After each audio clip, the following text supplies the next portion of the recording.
This is the Eye Seduction Channel.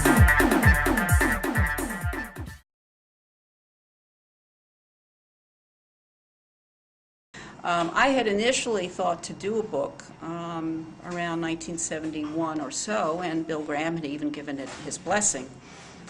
But I was making movies at the same time and always looking for grant money even then to produce. And every time, I mean, when I thought I would, in 1971, I got a grant to do a film that I was trying to get off the ground, right at the same time that I had an offer for a book contract, and also at the same time that Bill Graham told us that he was closing the Filmores, which was a real bombshell. And I had to make a choice, film or book, and I chose film. And over the years, that happened more than once. I always thought I'd get back to the book when I was in a lull period between films, and every time that I thought things weren't going well in film and I would finally get to this book, then I'd get the next grant, and I would always choose film. Finally, in around 1990, when I was living 8 months or so of the year in Italy and finished my last film, I realized that it was time to really turn my attention to the book, in part because I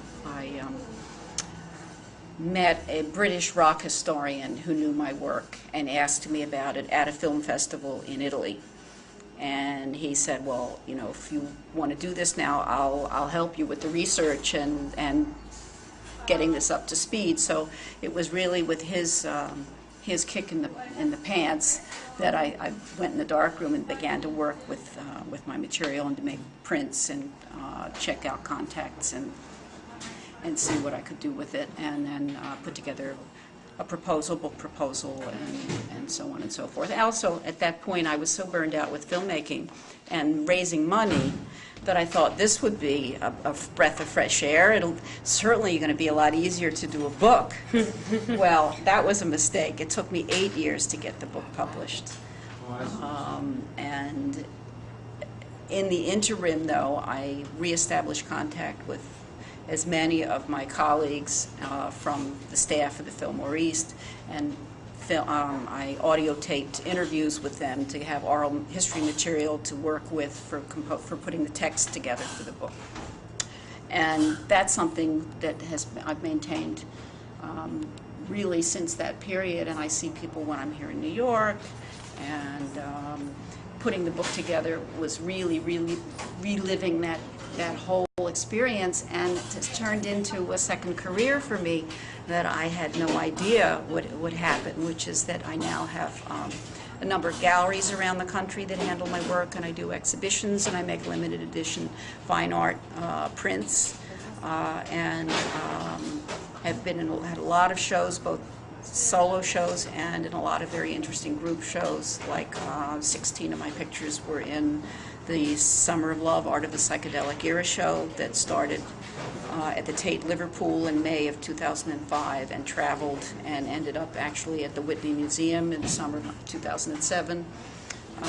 And in the process of history happening, when the Emigrant Savings Bank took over this part of the building before the Filmore East itself was torn down, which was in 1997 when the theater itself was demolished. They have, I mean, the Emigrant Savings Bank's very interesting because they have historians on staff periodically to make a connection where their branches are with the neighborhoods where they're found. So they realized that this was a very special location because people would be showing up looking for the old Filmore East, and so they decided to do an homage to the theater itself here in the lobby of the bank. And they bought 5 of my photographs, which are framed and are on the walls behind the teller and around where the officers' desks are. And they commissioned Elaine Norman, who is a collage artist, to put together 8 collages covering the entire history of the theater, because it was a very venerable, it was a wonderful old theater that was vaudeville theater, it was Lowe's Commodore movie theater, and it was then popular venue in the neighborhood called the Village Theater for several years before Bill Graham bought the property and turned it into the Filmore East. And then after the Filmore East closed, it became the Saint gay nightclub until that folded. And the collages cover all of that history, and interestingly, since its real glory days were the 3 years and 3 months that it was known as the Filmore East, 3 of the collages are devoted to the Filmore East. And they're put together using photographs of mine as well. So they licensed the work for the collages in addition to the prints that they have up here, and which was really cool. Really cool. Which was really, it was a very nice thing for the bank to do. Very. Yeah. You don't hear of banks doing gestures like that ever. No, you don't. And they have, they have a branch down on the Lower East Side, and in connection with that, they have pictures of the neighborhood the way it was back in the, back around the turn of, from the 19th to the 20th centuries, and they even published a series of 20 postcards from that era that they gave as gifts to, to new depositors. And they gave me a set of those because they're very nice, old, old New York City photographs. So they've done a lot of interesting things.